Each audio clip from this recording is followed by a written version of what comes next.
Bismillahirrahmanirrahim. Alhamdulillahirabbil alamin.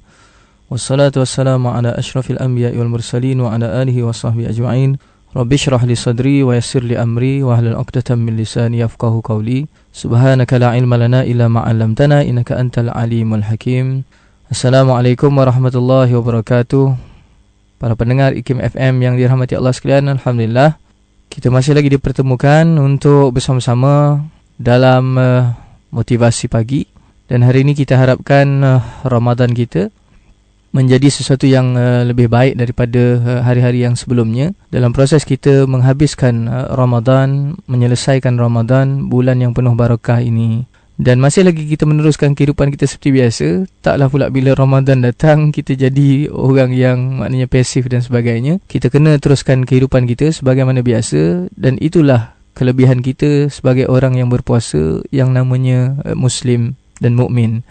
Dan kehidupan kita inilah yang menentukan dan memberitahu kepada masyarakat umum bahawa puasa tidak menghalang apa juga aktiviti-aktiviti yang kita lakukan. Malahan dia memberikan kesan ataupun impak lebih baik berdasarkan kepada penghayatan apa yang kita amalkan dalam kehidupan seharian, berpandukan kepada kekuatan yang kita sandarkan daripada puasa kita itu sendiri.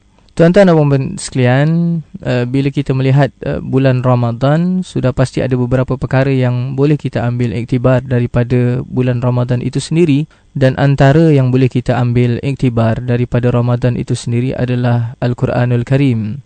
Kita jelas dengan firman Allah Subhanahu wa taala yang menyatakan, A'udzubillahi minasyaitonirrajim. Bismillahirrahmanirrahim. Syahrul Ramadan alladzi unzila fihi al-Qur'an hudan linnas wa bayyinatin minal huda wal furqan. Sadaqallahul azim. Digandingkan antara Ramadan itu sesuatu yang namanya Al-Quran. Dan bila kita lihat tentang ilmu kita berkenaan dengan penurunan Al-Quran ataupun nuzul Al-Quran ini, rata-rata kita dah sedia maklum tentang perjalanannya. Dan daripada apa yang kita faham itu, boleh kita ambil sesuatu untuk jadi butir mutiara dalam kehidupan kita. Kita lihat bahawa dalam proses nuzul Al-Quran berlaku, ia berlangsung ketika Nabi SAW meninggalkan masyarakat Makkah, kota Makkah itu sendiri, dan menuju ke satu tempat yang namanya Gua Hira. Dan baginda beruzlah di situ. Itu proses yang rata-rata kita maklum tentang perkara tersebut. Tapi kita ingin melihat jauh daripada sudut sirah itu, apa sebenarnya ibrah yang boleh kita ambil dalam kehidupan kita seharian. Tuan-tuan dan puan-puan sekalian, kita dapat lihat bahawa proses Nabi meninggalkan masyarakat Makkah yang ketika itu melakukan perkara-perkara yang tidak berfaedah, salah, dan mereka digelar sebagai jahiliyah, maka baginda SAW meninggalkan mereka dan menuju ke satu kawasan yang lebih kondusif untuk mendekatkan diri kepada Allah Subhanahu Wa Taala, iaitu Gua Hira. Dan dalam proses kita dan kehidupan kita, kita nampak di situ ada ibrah besar yang seolah-olah mengetuk pintu hati kita untuk mengingatkan diri kita, kita kena hindari diri kita daripada kelompok-kelompok yang berbuat perkara salah dan tidak berfaedah atas satu tujuan yang murni, iaitu untuk kita tidak terpengaruh dengan apa yang mereka laksanakan. Malahan lebih jauh daripada itu ialah supaya kita dapat mempersiapkan diri kita untuk melakukan perkara-perkara kebaikan, berlawanan dengan perkara-perkara salah dan tidak berfaedah yang dilakukan oleh kelompok-kelompok tersebut. Jadi di sini satu pengajaran besar untuk kita ialah kita kena memerhatikan sesiapa yang berada di sekeliling kita dan apa yang mereka laksanakan, apa perkara yang mereka lakukan, kerana kalau kita biar begitu sahaja, bimbang-bimbang, nanti apa yang dilakukan oleh kelompok yang berada di sekitar kita akan memberikan kesan kepada diri kita, ataupun lebih jauh daripada itu, membentuk diri kita ke arah perkara tersebut. Jadi kalau katakan dalam bulan Ramadan, tuan-tuan sekalian, kita dah lalui beberapa hari dalam bulan Ramadan ini, kita sebenarnya sudah membentuk diri kita untuk menjauhi diri kita daripada kelompok-kelompok yang berbuat perkara-perkara yang tidak berfaedah dan salah. Dan ini adalah sesuatu yang perlu kita ambil perhatian dan kita perlu laksanakan dalam kehidupan kita seharian di dalam bulan Ramadan khususnya, dan juga di luar daripada bulan Ramadan. Kerana kita yakin bahawa siapa saja yang berada di sekeliling kita akan memberikan kesan kepada pembinaan diri kita sendiri, jati diri kita, pendirian kita dan juga pegangan kita. Jadi itu yang dilakukan oleh baginda Nabi sallallahu alaihi wasallam, meninggalkan masyarakat Makkah yang jahiliyah menuju ke Gua Hira untuk menyendiri, beruzlah di sana dengan harapan supaya dapat menghindarkan diri daripada kelompok tersebut yang berbuat perkara-perkara yang dilarang oleh Allah Subhanahu wa taala. Hikmah besar Ramadan yang kita boleh lihat daripada peristiwa ini ialah kita dalam bulan Ramadan seolah-olah diberikan upaya dan kekuatan oleh Allah Subhanahu wa taala untuk meninggalkan amalan-amalan kita yang sia-sia dan kita bergerak menuju kepada amalan yang lebih baik. Tuan sekalian, cuba kita perhatikan diri kita, tuan sekalian. Siapa yang bangun awal pagi sebelum daripada subuh di bulan-bulan yang lain? Susah nak jumpa kan?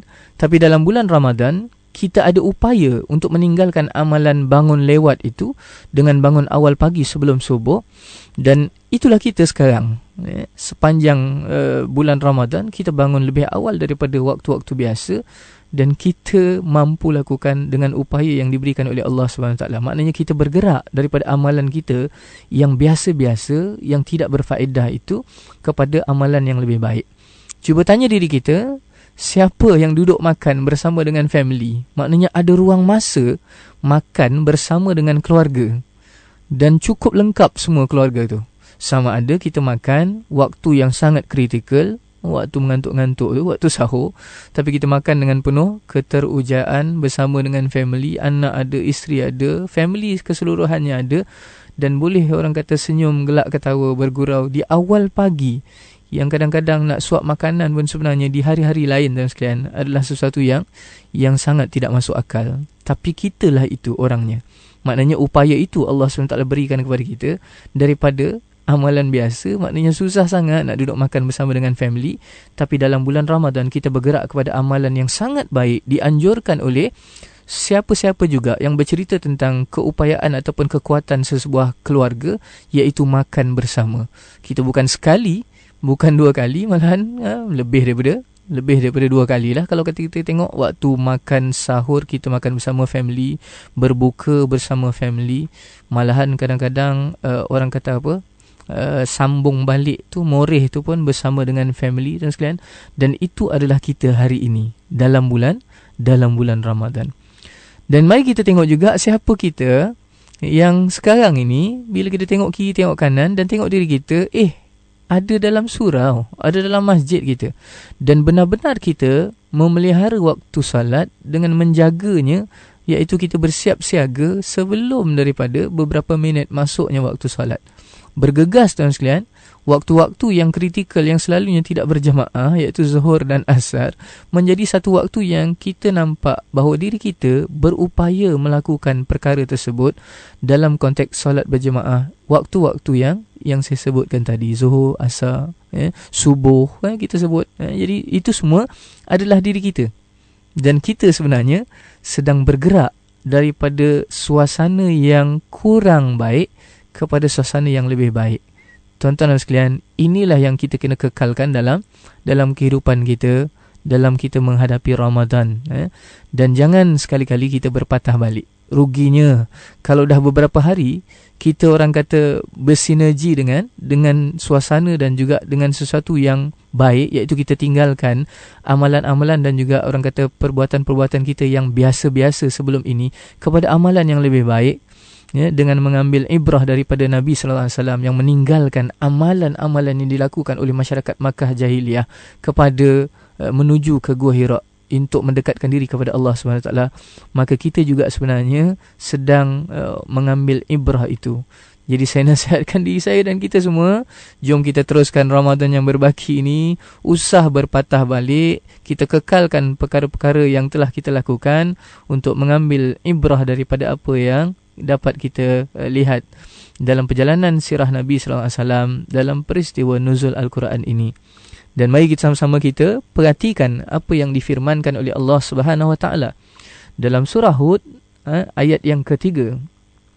dinyatakan dengan jelas, dan hendaklah kamu memohon ampunan kepada Tuhanmu dan bertaubatlah kepadanya, nescaya dia akan memberikan kenikmatan yang baik kepadamu sampai waktu yang telah ditentukan, dan dia akan memberikan kurnianya kepada setiap orang yang berbuat kebaikan.